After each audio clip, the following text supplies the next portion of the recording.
Hello दोस्तों, कैसे हैं आप लोग। उम्मीद है आप लोग अच्छे ही होंगे। दोस्तों, आज हम लोग ऐसे एक देश के बारे में बात करने वाले हैं जो कभी भी किसी देश का गुलाम नहीं बना, फिर भी वो देश ज़्यादा तरक्की कर नहीं पाया। जी हाँ, मैं बात कर रहा हूँ हिमालय के गोद में बसा एक छोटा सा देश के बारे में, जिसका नाम नेपाल है, जो कि अपने खूबसूरत पहाड़ों, झीलों और डैम के वजह से दुनिया भर में फेमस है। और यहाँ किसी तरह की कोई स्वतंत्रता दिवस नहीं मनाया जाता, क्योंकि आज़ादी की लड़ाई इस देश को लड़ना ही नहीं पड़ा। कितनी खुशनसीब है ये देश। तो चलिए जानते हैं इस देश के बारे में और भी कई मज़ेदार बातें। दोस्तों, नेपाल एक छोटा सा देश है जिसका क्षेत्रफल करीब 56,827 वर्ग मील है और यहाँ कुल 3 करोड़ से अधिक लोग बसते हैं। नेपाल का सबसे बड़ा शहर है काठमांडू और ये यहाँ की राजधानी भी है। दोस्तों, नेपाल एक हिंदू राष्ट्र था, लेकिन 20 सितंबर 2015 से नए संविधान लागू हुए, जिसके तहत ये भी धर्मनिरपेक्ष लोकतांत्रिक देश है। दोस्तों, दुनिया भर में नेपाल एकमात्र ऐसा राष्ट्र है जिसका झंडा का 4 कोण नहीं है। बाकी सभी देशों के झंडों में 4 कोण पाए जाते हैं। जहां आज दुनिया 5G तक पहुंच गया, वहीं नेपाल में दुनिया का सबसे स्लो इंटरनेट चलता है, जहां की डाउनलोडिंग स्पीड 256 kbps से भी कम है। दोस्तों, नेपाल के लोग भारत की तरह एक दूसरे को अपने हथेली एक साथ जोड़कर नमस्कार करते हैं। नेपाल में जाकर कोई भी भारतीय को ऐसा कतई महसूस नहीं होता है कि वो दूसरे देश में आए हैं, क्योंकि वहाँ का माहौल काफ़ी दोस्ताना होता है। साथ ही हिंदू देवी देवताओं के मंदिर भी हैं। दोस्तों, नेपाल कभी चरस तंबाकू के गढ़ हुआ करते थे, लेकिन अब वहाँ चरस तंबाकू खरीदना, बेचना या इस्तेमाल करना गैर कानूनी है। साउथ एशिया का सबसे पुराना देश है नेपाल, जहाँ 123 भाषा बोली जाती है। दोस्तों, दुनिया का सबसे छोटा आदमी चंद्र बहादुर नेपाल का ही है, जिसका ऊंचाई मात्र 54.6 सेंटीमीटर है। नेपाल में भगवान बुद्ध के प्रति लोगों में ज़बरदस्त श्रद्धा की भावना देखी जाती है। महाशिवरात्रि नेपाल का बहुत बड़ा त्यौहार है।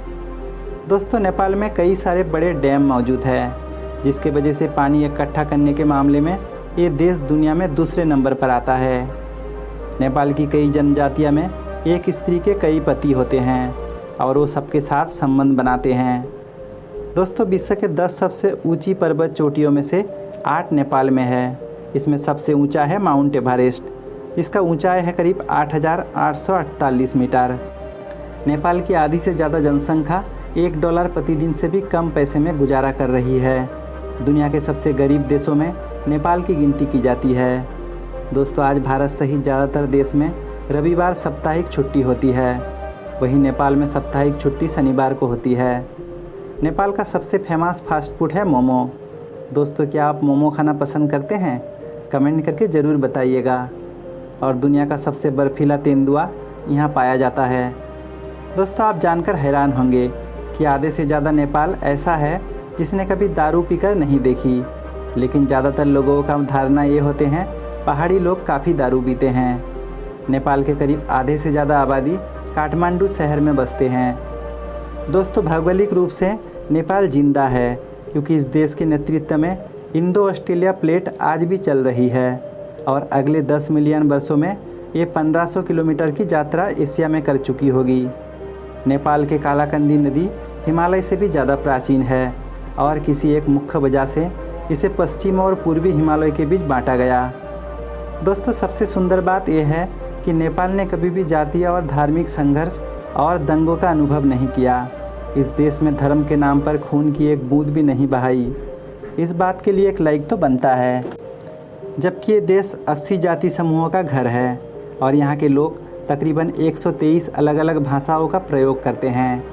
नेपाल की राष्ट्रीय एयरलाइन में एशिया से बाहर जाने वाले फ़्लाइट की बहुत कमी है, इसीलिए नेपाल से हवाई यात्रा करना बहुत महंगा पड़ता है। दोस्तों, नेपाल सरकार टूरिज्म से मिलने वाली कुल आय में से आधी आय जंगलों पर रहने वाले आदमियों को बांट देती है। 6वीं शताब्दी में राजकुमार सिद्धार्थ का जन्म शाही परिवार में लुम्बिनी के आसपास हुआ था। आज इस जगह को एक पवित्र स्थल माना जाता है। बाद में वो भगवान बुद्ध के नाम से प्रसिद्ध हुए थे। दोस्तों, नेपाल में 90% लोग के अरेंज मैरेज होते हैं। दूल्हा और दुल्हन आमतौर पर शादी के दिन से पहले एक दूसरे को नहीं मिलते या नहीं देखते। दोस्तों, अगर आप भारतीय हो तो नेपाल बिना वीज़ा और पासपोर्ट के जा सकते हैं। बस आपके पास आधार कार्ड होना चाहिए। तो आज का सफ़र यहीं तक। अगर वीडियो पसंद आया तो वीडियो को ज़रूर लाइक करें और चैनल पे नए हो तो चैनल को सब्सक्राइब भी कर ले। धन्यवाद।